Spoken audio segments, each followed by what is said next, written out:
Dati po akong mananahi, mula 14 anyos ako hanggang 60 years old. Yung mga taon na yan, nadagdaan, ang hirap talaga hanggang nag-asawa ako. Hindi nga ako makapaaral sa mga anak kong tatlo ng college, gawa ng sobra talagang hirap. Dati nakatira kasi kami sa maliit na bahay na bulok, butas-butas ang dingding. Dati dito kami nakatira mula 1996. Bubong namin tumutulo.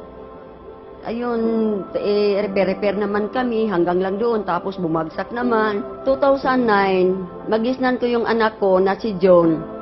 Mula gabi hanggang magdamag halos. Nasa internet siya nakapokus. Sabi niya, Nay, nag-online ako, marami akong kausap doon sa ibang bansa. Sabi niya ganun sa akin. Sabi ko yung online. Ano yung online? Start kami sa online marketing nung merong isang downline ng nanay ko na si Marito Paiste na in-invite yung isang naging downline din niya na si May Teresita Agustin sa may Hong Kong. Through Facebook, nako-communicate namin sila hanggang sa dumating yung time na meron siyang na-prospect na nandito sa Pilipinas, yun si Fatima Balin. Kung tayo na yun, pinasentahan ko si Fatima Balin, naniwala, nag-join, nag-7 heads. Doon nagsisimula na nabuo namin yung konsepto ng online marketing. Bali, nung na-involve po kami sa IM Global, sa totoo lang, hindi po kami marunong mag-Facebook. Tapos nung natuto kami mag-Facebook, kasi tinuruan kami, inaral namin kung paano mag-Facebook. Tapos tinuro na rin sa amin kung paano yung pag-online, online marketing. Tapos yun, tinuruan din kami kung paano magawa ng mga group chat, ng thread, kung paano mag-add ng friend. Tapos yun, doon namin sinimula yung pag-online sa online marketing, tapos kung paano mag-prospect sa ibang bansa, hanggang sa nagkaroon na kami ng mga leaders downline na nasa ibang bansa. Na ngayon, nakakatuwa sabihin na halos lahat sila, marami na nag-for good sa grupo ng Unicorn dahil lang sa online marketing. Ang nakuha namin, una yung lote na 190 square meters sa Davao, Panabo.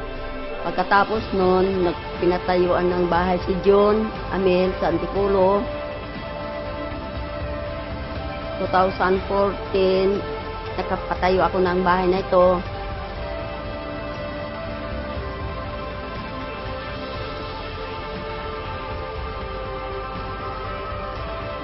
Pagkatapos noon, 2013, yung Ford Fiesta. Tapos 2015, yung Everest.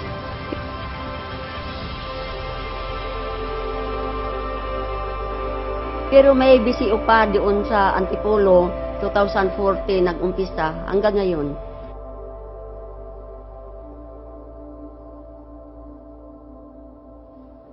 Thank you talaga sa Lord kasi binibigyan kami ng ganyang biyaya at pagpapala na hindi ko inasahan.